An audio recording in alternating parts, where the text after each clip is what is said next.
Hi everyone, my name is Karen, this is my channel RatherBeReading, and today I'm bringing to you my May book haul.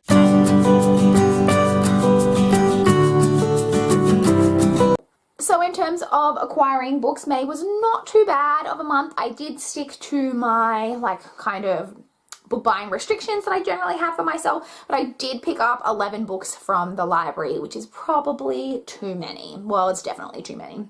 But as always, let's start off with the books that I picked up from the library. So first off, we have Bridget Jones' The Edge of Reason by Helen Fielding. This is the second book in the Bridget Jones series. I read the first book a little while ago and did enjoy it, so I did want to continue with the series and, you know, see the progression of what happens. I have, of course, seen the second Bridget Jones movie, Edge of Reason, so I presume that this follows that pretty closely, but I am looking forward to reading this and finding out what happens next.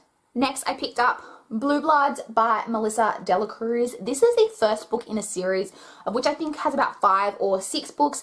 This is one of the books that I need to read from my physical to read list for one of my 2017 goals. So all I know about this is that it's a vampire series, like in case you couldn't tell by the old holes in the neck here. But generally apart from that, I don't know. And I presume that it has to do with vampires in like high society, but I really don't know. But I am looking forward to this. I'm hoping that it's a good vampire series. Next, I have Orange Volume 2 by Ishigo Takano. I adored the first volume of this manga, and this is the second and final volume, so I'm so excited to get to this and find out how the story ends.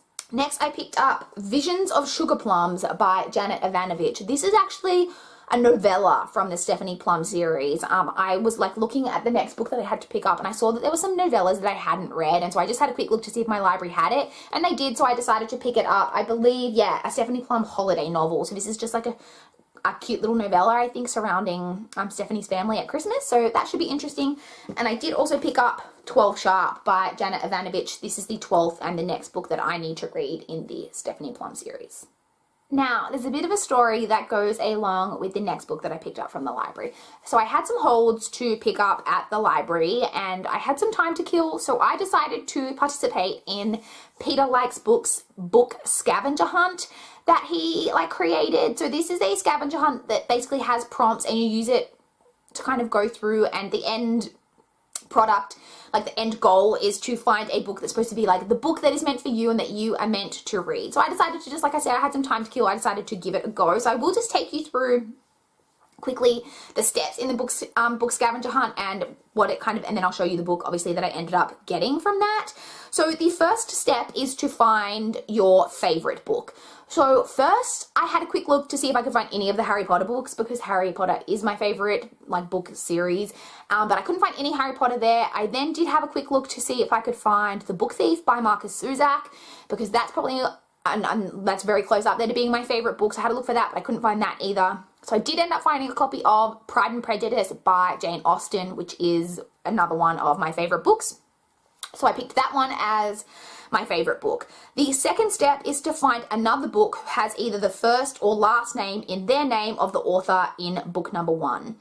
So I was pretty happy with having picked Pride and Prejudice by Jane Austen, because obviously Jane is a fairly common name. So the next book that I ended up picking up was The Man in the Wooden Hat by Jane Gardam. So I picked up that book, and then the next prompt is to open that book, go to page 74, and on the third line down, pick out 2 words from that line and find another book with those 2 words in the title. So my line from the book on the line 3 of page 74 was, "The 2 men were hustled to their feet and arranged." So the next book I picked up was The Two of Us by Andy Jones. So it had the 2 and, well, the 2, which is the start of that line. So I used that one.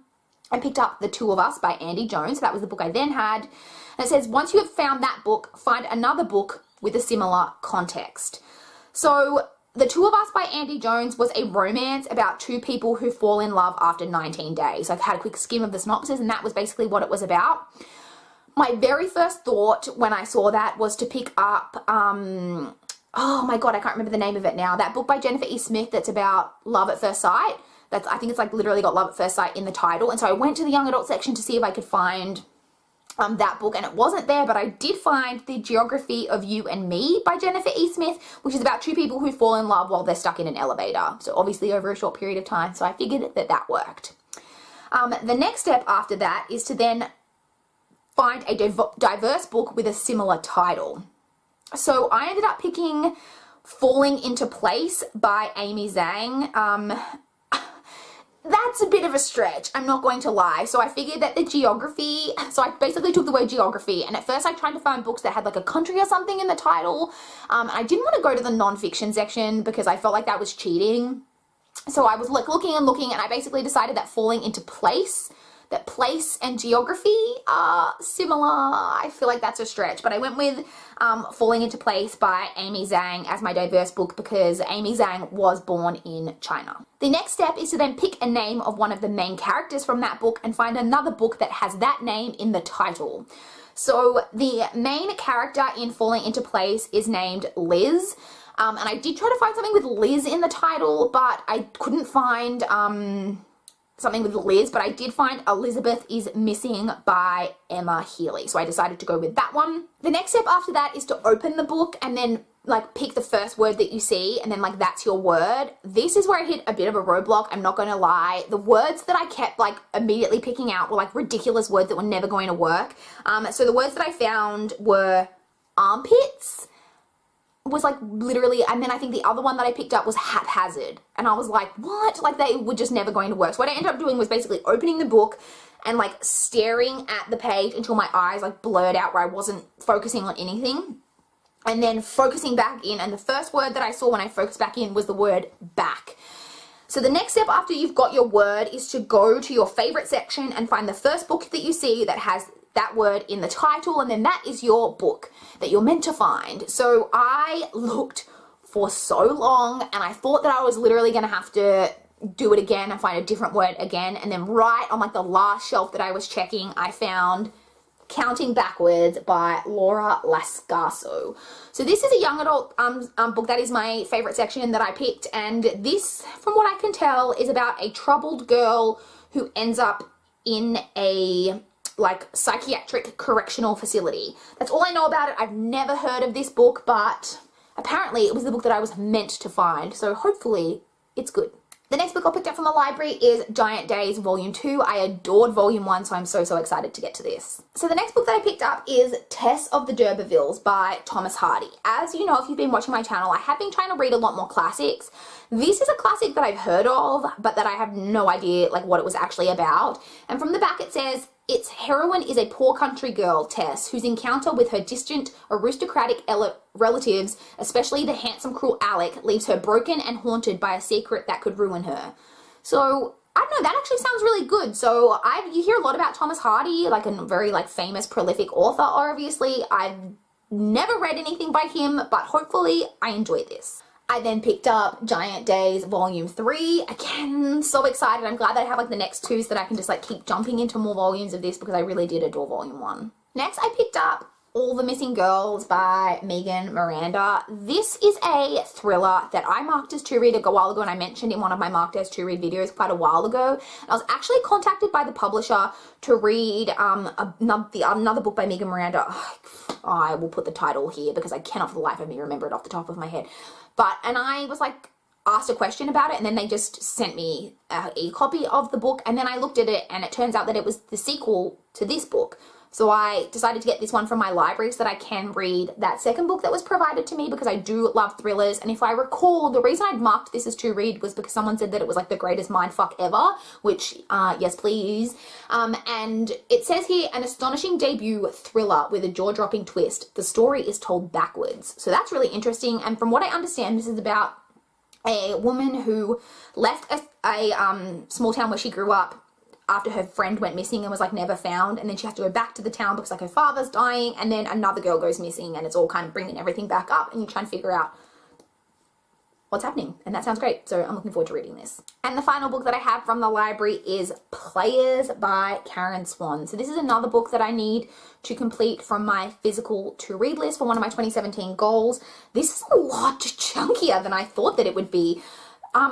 again, all of these books are books that I had wanted to read a really, really long time ago. I heard something about them and wanted to read them. I have no recollection of why anymore because that was literal years ago. And this, I think, is like a romance, like a sexy kind of romance. Friendships are strong, lust is stronger. And from what I gather, this is about a guy who is like big on a golden boy of the literary scene, it says, and he's like got everything going on for him. He's always got supermodels on all his arms and everything, and he gets 3 like female friends kind of all get drawn into his life, and I presume that there's going to be, it's about how he affects their friendships because I presume that they all want him. I guess. It doesn't sound like something that would really be up my alley anymore, to be honest with you, but I do want to read it to complete that challenge, and who knows, I may end up liking it. For that kind of story, though, this is almost 600 pages, so this better friggin' be good for something that long, let me tell you. So those are all of the library books that I picked up, and now we will, of course, touch on my monthly book depository order and the books that I picked up from that. If you saw my June TBR, then you know that I purchased this book, and that is Tales from the Shadowhunter Academy by Cassandra Clare, Sarah Reese Brennan, Maureen Johnson, and Robin Wasserman. So this is the bind-up of novellas that comes after The Mortal Instruments and Infernal Devices, and that you need to read before you read Lady Midnight. And I do own Lady Midnight now. If you saw my book haul last month, I found that secondhand, so that was really exciting. So I do need to read this so that I can eventually get to Lady Midnight. So I did pick up a copy of this. The next book that I picked up is Marked in Flesh by Anne Bishop. This is the 4th book in the other series, I believe it's called. I do own the previous, like I own all of the books like up to this one. Haven't read any of them, but this is a series that I just have that feeling that I'm really, really going to love. So I am glad to have all of the books that when I get to it, I can just like keep going and read the whole thing. And the final book that I picked up in the month of June is The Sweet Far Thing by Libba Bray. This is the 3rd and final book in the Gemma Doyle trilogy. I do own the first 2 books, which I've had for quite a while, and I wanted to get this so that I could complete my trilogy, but I didn't want this edition with this like black bar on the bottom because my other 2 editions don't have that, but I just could not find a copy that didn't have this that wasn't like ridiculously expensive, so I just decided whatever, and I've just got this, although I'll need to put this up against my other books because I also feel like this might be like taller and bigger than my other editions, which is super annoying. But yeah, I do have this, so I do now have the complete trilogy. So those are all of the books that I picked up in the month of June. I would love to chat in the comments with you down below if you have read any of these books, have any thoughts. What books did you guys pick up in June? Is there any one book in particular that you picked up in the month of June that you're just like, sorry, in the month of May, this is my May book haul, in the month of May that would just make you so, so excited? I would love to chat in the comments down below. Please like this video if you liked it. Please subscribe if you want to see more from my channel. But that's all I've got for this video today. Bye guys.